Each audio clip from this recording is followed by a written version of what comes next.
with others. And I look at physical, mental, and emotional health and awareness. And then finally, the third life force is status. And that looks at the three life areas of her profession or business. How can she navigate that space successfully? How can she manage her finances? And what does she need to do to prepare and secure her outlook on the future? So that's how we end up with those 9 life areas. They are based on the three forces of achieving excellence. I'm very interested about the second one that you taught, because in Uh-huh. many cases, when you're talking about business, we're talking Mm-hmm. about financial capabilities and the way Mm-hmm. that we are perceived by others and the way that we present ourselves. But we're Mm-hmm. not talking about mental and physical health because it's like Mm-hmm. it's like a separate situation, not related to our career in many cases. Although we Oh, do know that it is so important. So tell me, what yes. are the barriers or issues that women are addressing in these like specific topic? And these specific topics, you mean mental, emotional, and Yeah, physical. yeah, yeah. Sure, sure. So in these topics, there are there's so many things in there. It's truly a holistic way for women to level up.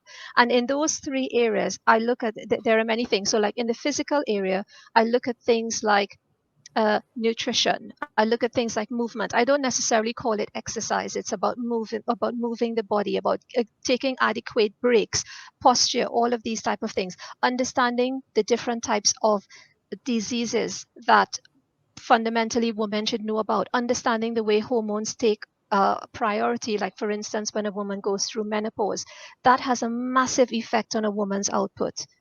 um, in terms of mental health, I look at different things like meditation, mindfulness, self-suggestion. I look at routines. What can benefit someone to do in the morning, in the afternoon, at night. In terms of emotional health, I look at how can someone set better boundaries with family, with friends, with the community, with at work, with colleagues. It's a host of different things that can help someone holistically level up, in other words, to rise to the occasion. And why? Simply because those things, even though they sound personal, they fundamentally affect the performance of females in the organization fundamentally. And that's why it's important, because it's not only the responsibility of the organization. The organization has a certain degree of responsibility, but so does the woman. She has responsibility for taking control over the areas of her life that she has control over and ensuring that she shows up to the best of her ability. So there is no argument that she is not the right person for that job. Yeah, it really makes sense to me to think about it holistically because it's not like we have one person going to work, one person staying at home, or one person going to his friends. It's like the same person.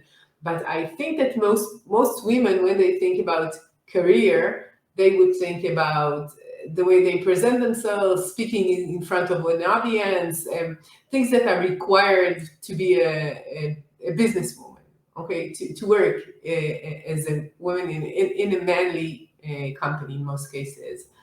And I think that this move, to see the person as a whole is something that we see in management too. We see soft skills being more important. We see Mm, mental health of the employees being more, and people are more aware of it, and it's more like in the front of what people are talking about and not like in the back of, yeah, he's missing work because he's unwell, like in only in mhm, the in the corners of the curve and not in the mhm, middle of the discussion.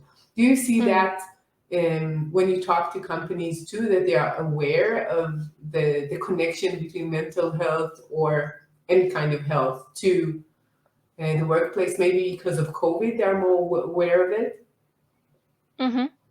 Absolutely. And in a lot of the examples in those three areas that you wanted me to expand on, I Mhm. always use examples and exercises and questions that help someone translate that into the business world. So you say to me, okay, Liz, You talk about routines, day routines. What does that mean for me? How does that impact my work? Basically, the mind dips after lunch. So if you are doing a job where you're sitting at a desk all day long and you have a strategic meeting after lunch, it makes sense to go out for a quick walk because it gets things moving. Because once we sit for more than 30 minutes continuously, our metabolism goes down. And with that, there is an issue in terms of thinking, coming up with quick ideas, being creative. So for me, if I know I have a strategic meeting in the afternoon, although the morning is better, I tend to do something to raise my metabolism a little bit, even going for a walk. So I translate all of the things that's learned into the business environment so that they can use it in the business environment. So it's a win for them, the female, and it's a win for the organization. Yeah, it makes sense to think about these when we go through the day. And for me, when most people are working, not most, many people are working online right now, and Yes. it means that they're alone in an office most of the time. They're sitting so long. In the past, I've been Mm-hmm. like 2, 3 times a week at least. I've Mm-hmm. been moving, like going to a client, driving